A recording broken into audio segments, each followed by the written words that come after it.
السلام علیکم عزیز طلباء و طالبات، میں وسیم احمد، صدر شعبہ اردو دی اسکالر سائنس کالج واکینٹ۔ آج ہم فرسٹ ایئر کی اردو کی کتاب سے حصہ نثر میں سبق نمبر 5 کچھ ادب کے بارے میں پڑھنے جا رہے ہیں۔ پہلے ہم مصنف کا تعارف تھوڑا سا پڑھ لیتے ہیں اور اس کے بعد جو اس مضمون میں اہم نکات بیان کیے گئے ہیں ان پر بات ہوگی۔ تو آتے ہیں پہلے ہم سبق کے مصنف کے تعارف کی طرف۔ سبق کا نام کچھ ادب کے بارے میں۔ مصنف کا نام ڈاکٹر عبادت بریلوی، سن پیدائش 1920، سن وفات 1998۔ ان کا جو دور ہے وہ 20ویں صدی اور صنف نثر کے اعتبار سے یہ تنقیدی مضمون یا اسے ہم صرف مضمون بھی کہہ سکتے ہیں۔ ماخوذ از یہ کہاں سے لیا گیا، کس کتاب سے لیا گیا؟ تنقیدی زاویے ان کی کتاب ہے، اس سے لیا گیا۔ مصنف کی جو دیگر تصنیفات ہیں ان میں اردو تنقید کا ارتقاء، تنقیدی زاویے، غزل اور مطالعہ غزل، غالب کا فن، روایت کی اہمیت، جدید شاعری، جدید ادب اور میر تقی میر وغیرہ ان کی اہم تصنیفات ہیں جن پر جو ان کی بہت زیادہ شہرت رکھتی ہیں۔ اور ڈاکٹر عبادت بریلوی نہ صرف ایک جانے پہچانے اور ماہر تنقید نگار ہیں بلکہ انہوں نے ادب کے حوالے سے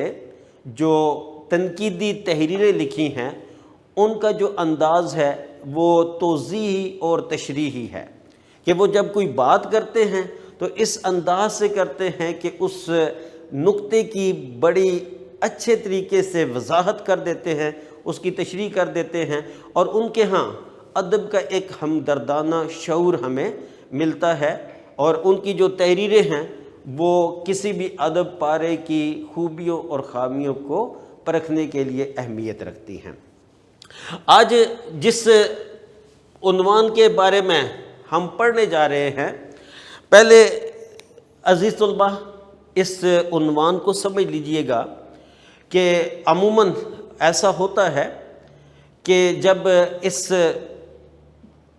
سبق سے ریلیٹڈ کوئی سوال بھی پوچھا جاتا ہے تو عموماً طلباء و طالبات اس سوال کو صحیح طرح سے سمجھ نہیں سکتے اور ادب کو وہ ان معنوں میں لیتے ہیں جو لحاظ اور رکھ رکھاؤ کے معنی ہوتے ہیں۔ لحاظ اور رکھ رکھاؤ کے معنی، اور اس کا جب جواب لکھتے ہیں تو عموماً وہ ان آداب کو بیان کر دیتے ہیں کہ جو یا تو اسلامیات کے مضامین سے جو ہے وہ تعلق رکھتے ہیں، یا پھر اپنے طور پر وہ ادب و آداب جو بڑوں کا، چھوٹوں کا اور بزرگوں کا جس طریقے سے ہوتا ہے اس پر بات کرنا شروع کر دیتے ہیں اور اس سبق سے جو ہے وہ دور ہٹ جاتے ہیں۔ اس لیے یہاں پر ہم جس ادب کی بات کر رہے ہیں اس ادب کے معنی ہوں گے لٹریچر، جسے ہم انگریزی میں لٹریچر کہتے ہیں۔ کوئی بھی زبان ہو، اس زبان کا ایک اپنا ادب ہوتا ہے، اپنا ایک لٹریچر ہوتا ہے، اور اس لٹریچر میں جو چیزیں شامل ہوتی ہیں وہ شاعری بھی ہو سکتی ہے، اس کے ساتھ نثر کے حوالے سے ڈرامہ ہے، افسانہ ہے، ناول ہے، اور دیگر جو اصناف ہیں وہ اس میں شامل ہوتی ہیں۔ تو آج ہمارا جو موضوع بحث ہے وہ ادب مراد ہے لٹریچر۔ ہم لٹریچر کے حوالے سے بات کریں گے تو یہاں پر مصنف ہمیں بتانا چاہتے ہیں کچھ لٹریچر کے بارے میں۔ اب لٹریچر کے بارے میں ہمیں جو کچھ بتانا چاہتے ہیں وہ کیا ہے؟ تو اس کے جو اہم نکات ہیں جو اس مضمون میں پیش کیے گئے، مصنف نے پیش کیے ہیں، پہلے ہم ان کو دیکھ لیتے ہیں کہ وہ اہم نکات کیا ہیں۔ نمبر 1 میں ہم دیکھتے ہیں کہ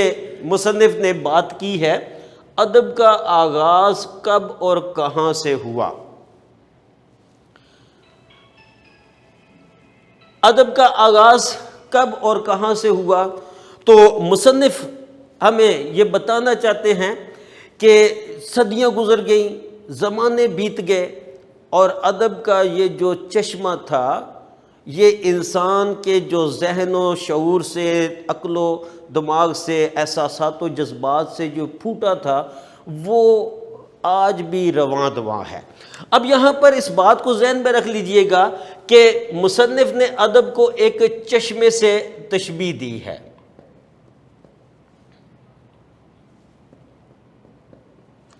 یعنی کہ ایک ایسا چشمہ سے مراد وہ ہوگا کہ وہ پانی کا منبع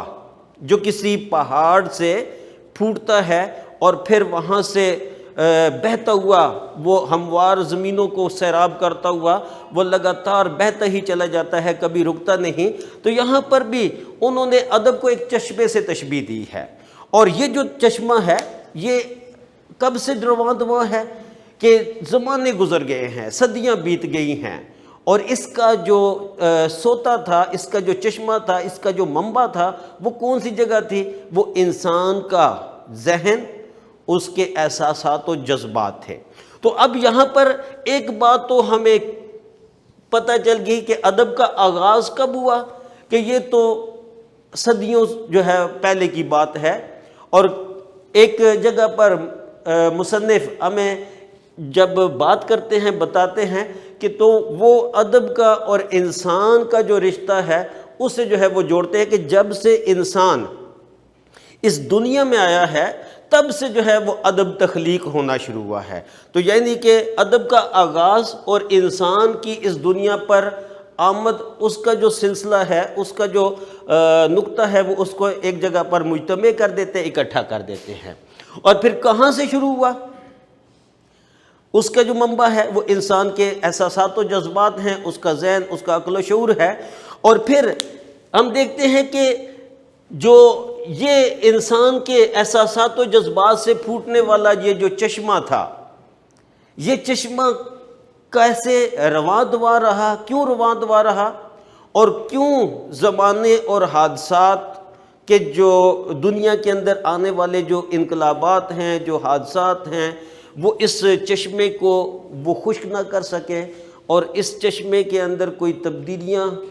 رونما نہ کر سکے، بلکہ یہ مسلسل بہتا چلا گیا۔ تو یہاں پر ہم اس پوائنٹ کو جب دیکھتے ہیں کہ انقلابات زمانہ اور ادب میں تبدیلیاں،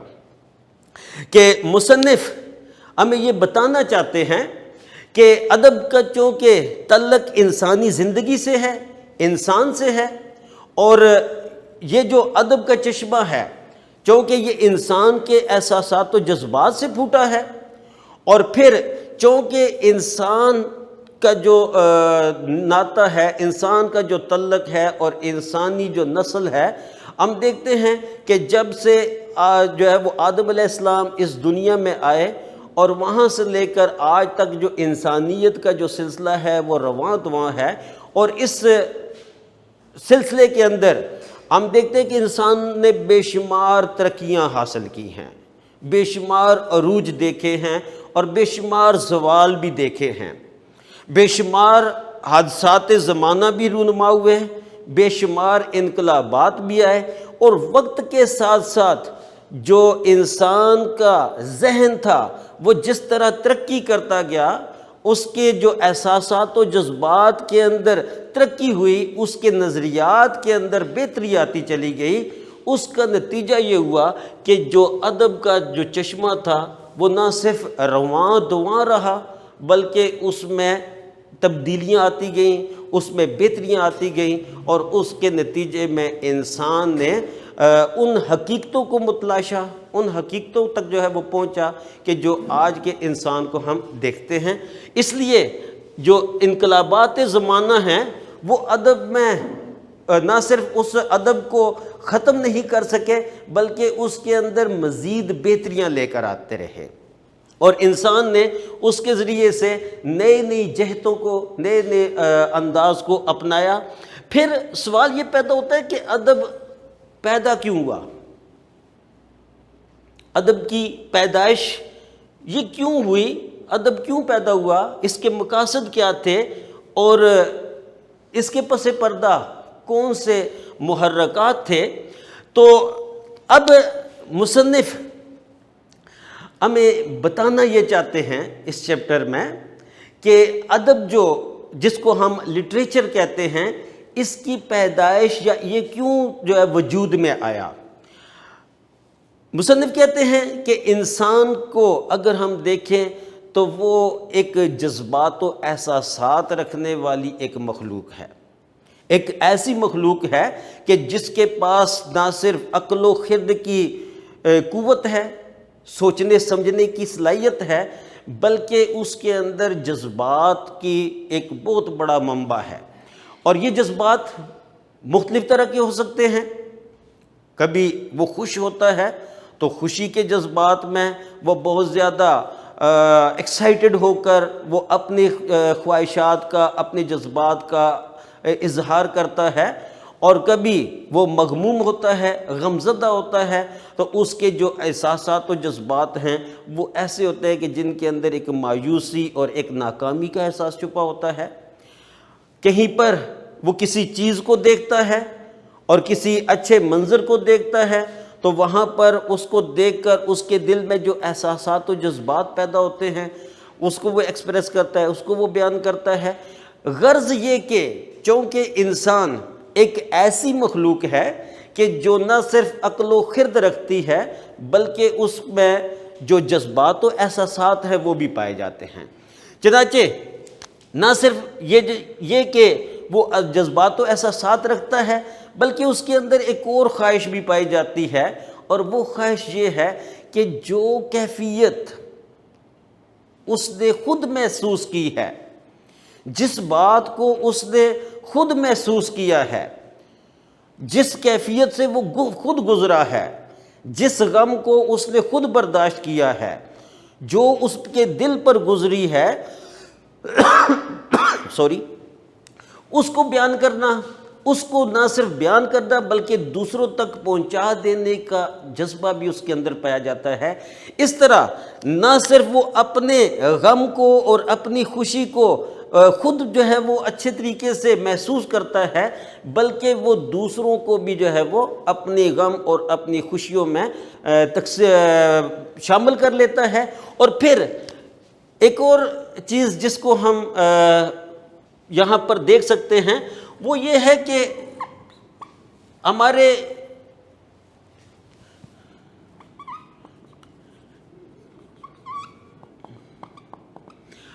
بیشتر جو جذبات ہیں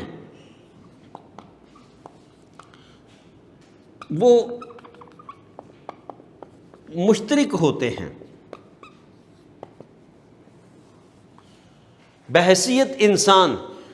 کوئی بھی انسان کسی بھی خطہ زمین کے اندر رہنے والا ہو، کسی بھی ملک کا باشندہ ہو، کسی بھی وہ زبان کا بولنے والا ہو، لیکن بحیثیت انسان اس کے اندر کچھ جذبات ایسے ہیں کہ جو مشترک ہیں۔ اب وہ جو مشترک جذبات ہیں ان میں ہم احساس خوشی یا نشاط ہے، احساس نشاط یا احساس خوشی، اس کو ہم کہہ سکتے ہیں کہ یہ جذبہ ہر انسان کے اندر پایا جاتا ہے، چاہے کوئی کہیں کسی بھی خطہ زمین سے تعلق رکھنے والا ہو، کسی بھی رنگ و نسل کا اور کسی بھی زبان کا بولنے والا ہو، لیکن جو نشاط کا احساس ہے، جو خوشی کا احساس ہے، وہ ہم تمام انسانوں میں مشترک ہے۔ پھر اسی طرح جو احساس غم ہے، یہ سب کے ہاں مشترک ہے۔ پھر ہم دیکھتے ہیں کہ کسی بھی خوبصورت چیز کو دیکھ کر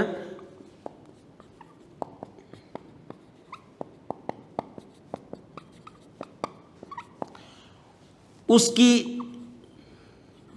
تعریف یا اس سے محظوظ ہونا، کہ کوئی خوبصورت منظر ہو سکتا ہے، کوئی خوبصورت پینٹنگ ہو سکتی ہے، کوئی اور خوبصورت چیز ہو سکتی ہے، دنیا جہان کے اندر بے شمار بکھرا ہوا جو حسن ہے، وہ کسی پھول کو دیکھتا ہے، وہ کسی اڑتے ہوئے بادل کو دیکھتا ہے، وہ جو ہے وہ خوبصورت شام کے کسی منظر کو دیکھتا ہے، وہ طلوع ہوتے ہوئے سورج کو دیکھتا ہے، لیکن یہ تمام جو جذبات ہیں وہ ان کو دیکھ کر نہ صرف خوشی محسوس کرتا ہے بلکہ ایسے منظر کو وہ بہتر انداز میں دوسروں تک پہنچانا بھی چاہتا ہے۔ تو یہ جو ادب کی پیدائش ہے، اس میں ہم اس نقطے کو جو ہے وہ سامنے رکھتے ہیں کہ ادب انسان کا ایک ایسا فطری یا اضطراری فعل ہے، اس کا ایک قدرتی فعل ہے، ایک اس کا قدرتی امر ہے کہ اللہ تعالیٰ نے اسے جو احساس نشاط عطا کیا ہے اور احساس غم عطا کیا ہے، وہ اپنے احساسات کو، اپنے جذبات کو دوسروں تک نہ صرف پہنچانا چاہتا ہے بلکہ اس کے اندر ایک آفاقیت بھی پیدا ہو جاتی ہے۔ اب آفاقیت کیا پیدا ہوتی ہے؟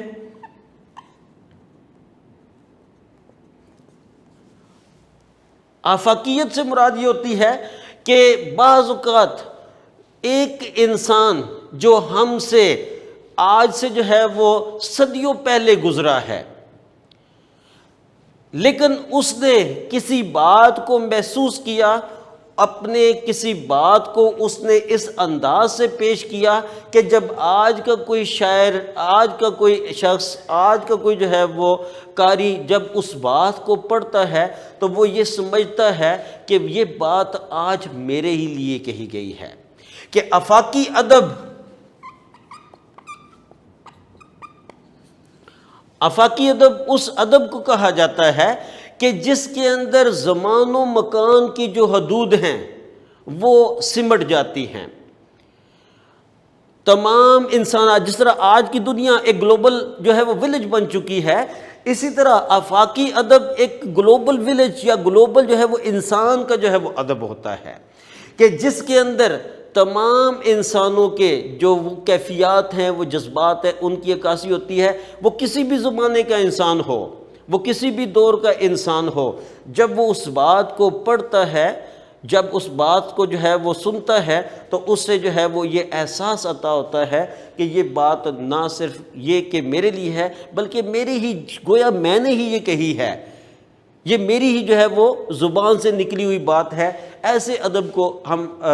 ایک تو آفاقی ادب کہیں گے، اور ادب کی جو پیدائش ہے اس کی بنیادی وجہ انسان کا وہ جذبہ ہے کہ جو اپنے احساسات و جذبات کو وہ دوسروں تک پہنچانا چاہتا ہے اور اس کے ذریعے سے وہ اپنی بات کو بہتر سے بہتر انداز سے پیش کرنا چاہتا ہے۔ نیکسٹ ہم چلتے ہیں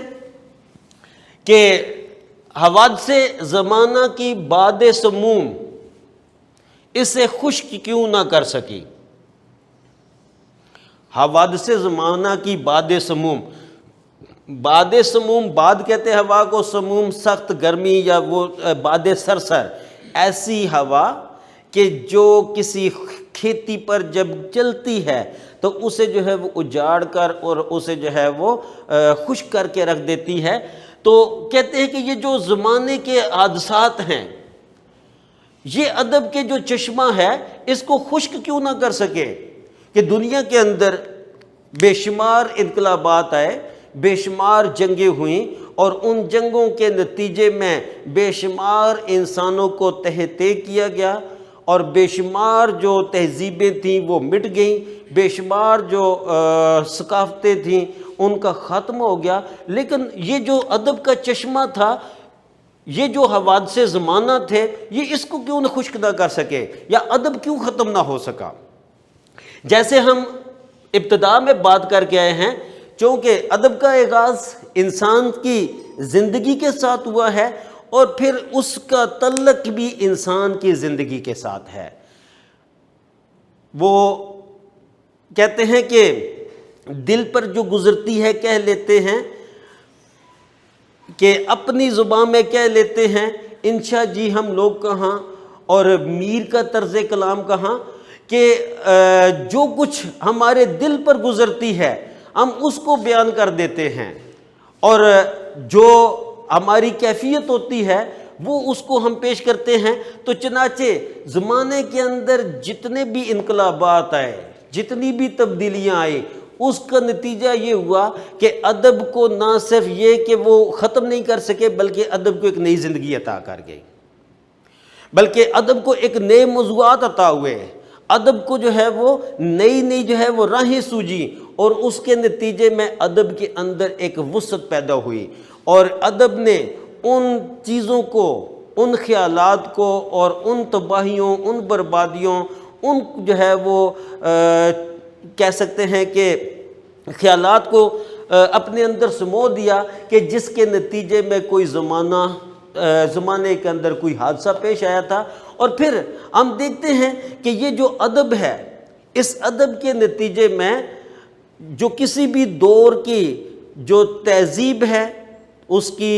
ثقافت ہے، اس کی معیشت ہے، اس کی اقتصادیات ہے، ادب نے ان تمام چیزوں کو اپنے اندر سمو کر گویا معاشرتی ادب کا جو ہے وہ ایک مقام حاصل کر لیا،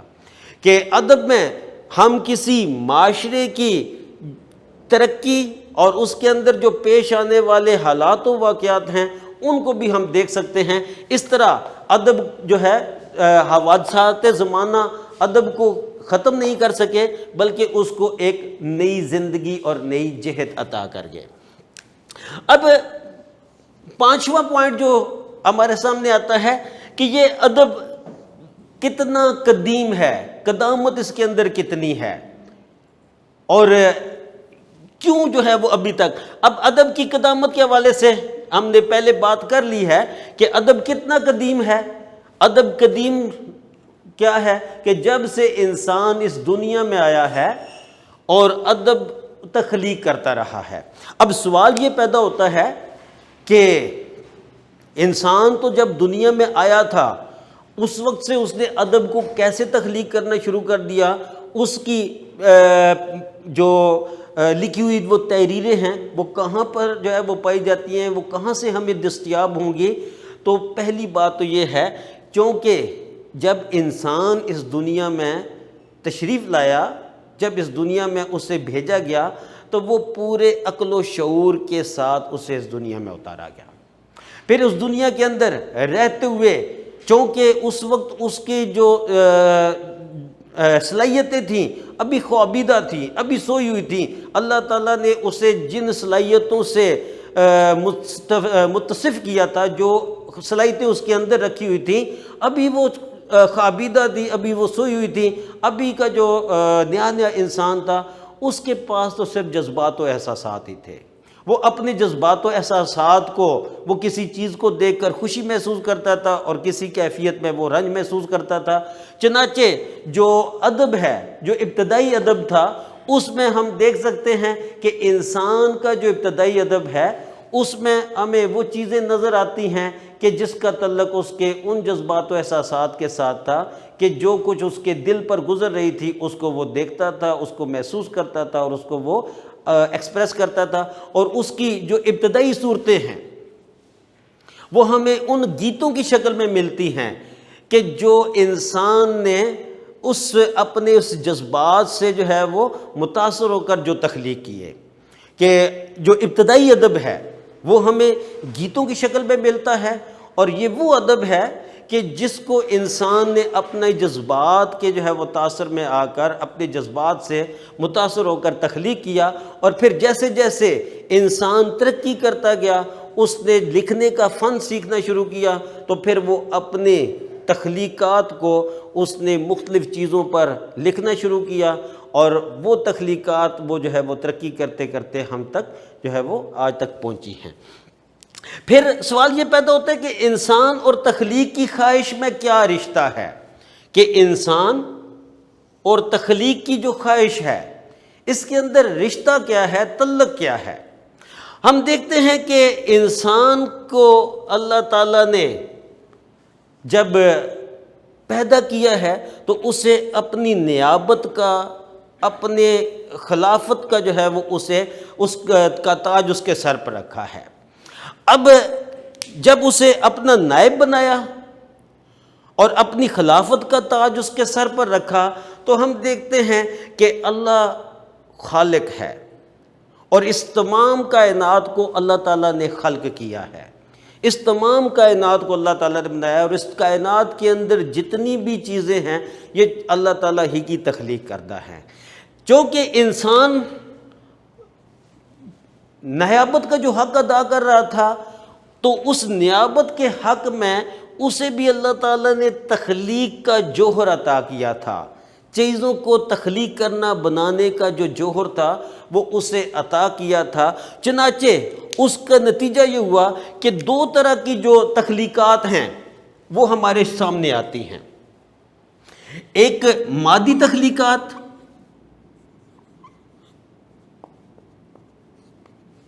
اور دوسرا روحانی تخلیقات۔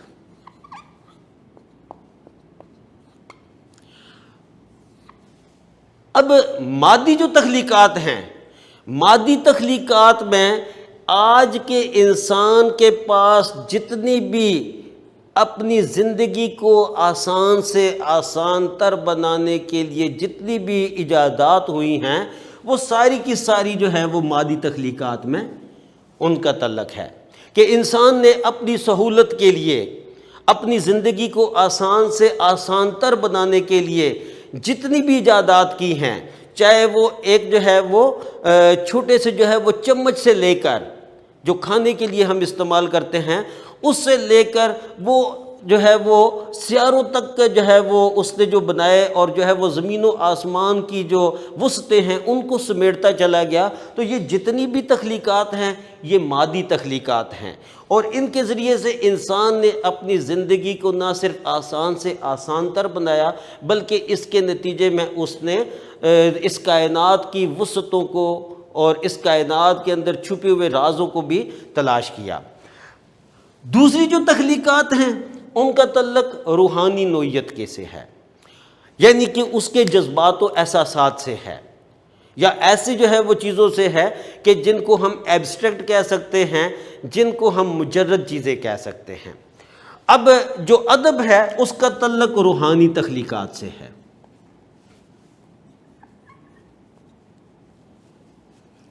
کہ ادب کا جو تعلق ہے وہ روحانی تخلیقات سے ہے۔ اب جو کچھ اس کی روح پر، اس کے دل پر، اس کے جذبات و احساسات پر جو کچھ گزرا، جو کچھ اس نے محسوس کیا، اس کو اس نے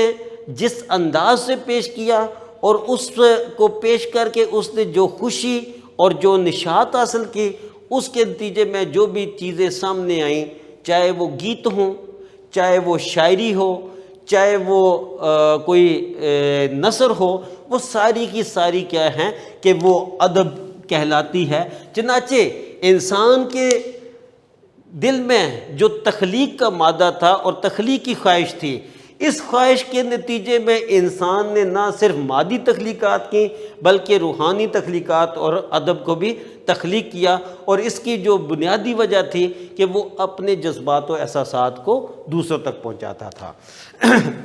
ابتدائی ادب کے جو نقوش ہیں وہ میں نے جیسے پہلے کہہ دیا کہ ابتدائی ادب کے جو نقوش ہیں وہ ہمیں ان گیتوں کی صورت میں ملتے ہیں کہ جو انسان نے تخلیق کیے، اور اس میں اس نے جو ہے وہ جس طرح کی جو چیزیں پیش کی، اور اس کے بعد اس نے جو کچھ زبان جب اس نے سیکھی، لکھنا پڑھنا سیکھا، تو اپنی ان تحریروں کو اس نے ان تحریروں کا حصہ بنا دیا، لکھ کر، وہ چاہے وہ کسی پتھر پر ہوں، کسی کاغذ پر کسی جو ہے وہ پتے پر ہوں، کسی چھال پر ہوں، یا کسی جو ہے وہ جانور کی کھال پر ہوں، وہ تمام کی تمام تحریریں جو تھی وہ ہمیں ادب کے ابتدائی نقوش میں ہمیں وہ چیزیں ملتی ہیں۔ نیکسٹ ہے کہ اپنے جذبات کو انسان نے عالم آشکارا کرنے کی وجوہات کیا ہیں، کہ آخر وہ کیا وجہ ہے کہ انسان نے اپنا جو جذبات تھے، اپنے جو احساسات تھے، اپنے جو نظریات تھے، اپنے جو خیالات تھے، ان کو عالم آشکارا کے معنی ہوتے ہیں دنیا کے سامنے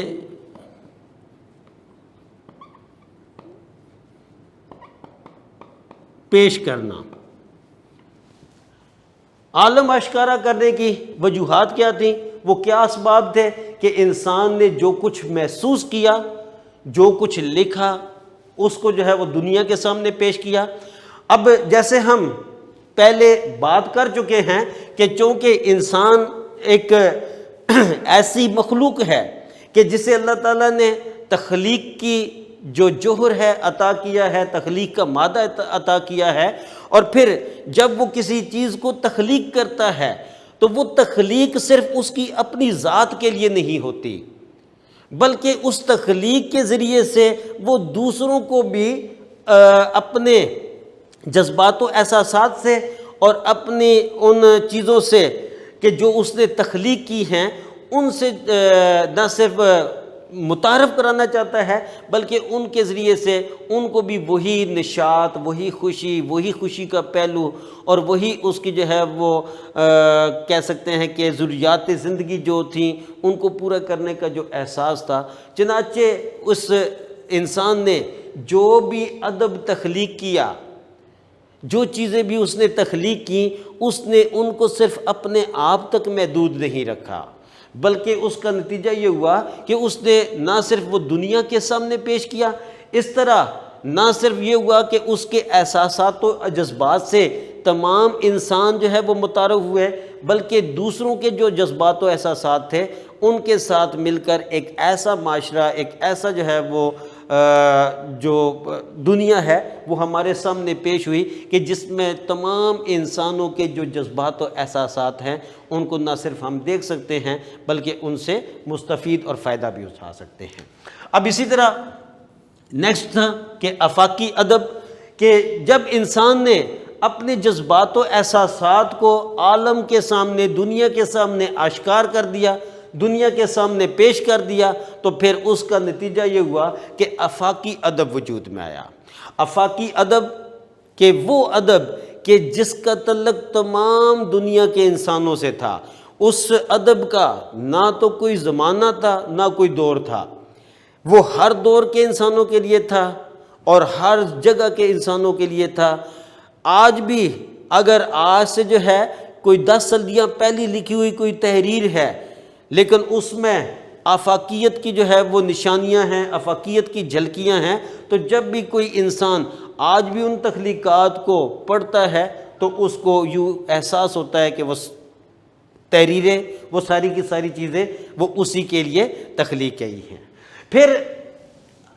نیکسٹ ہے ادب کا جمالیاتی پہلو، کہ ایک تو ہم نے یہ دیکھا کہ انسان ایک ایسی تخلیق ہے، ایک ایسی مخلوق ہے کہ جو اس کے اندر تخلیق کی خواہش ہے، جو کچھ اس نے تخلیق کیا اس کو وہ دنیا کے سامنے پیش کرنا چاہتا ہے، اور دوسرا کیا ہے کہ اس کے اندر جمالیاتی احساس بھی ہے، کہ یعنی کہ اس کے اندر ایک استھیٹک حس پائی جاتی ہے، ایک جذبہ جو ہے وہ حسن ہے اس کے اندر پایا جاتا ہے۔ اور یہ جذبہ حسن کیا ہے کہ انسان کو اللہ تعالیٰ نے تخلیق کیا ہے، اور اس کے ساتھ ساتھ ہم دیکھتے ہیں کہ جس طرح اللہ تعالیٰ نے فرمایا کہ اللہ جمیل و حب الجمال، کہ اللہ جمیل ہے، خوبصورت ہے، اور جمال کو، خوبصورتی کو پسند کرتا ہے، اسی طرح انسان کے اندر بھی حسن کا احساس بدرجہ اتم موجود ہے۔ وہ غیر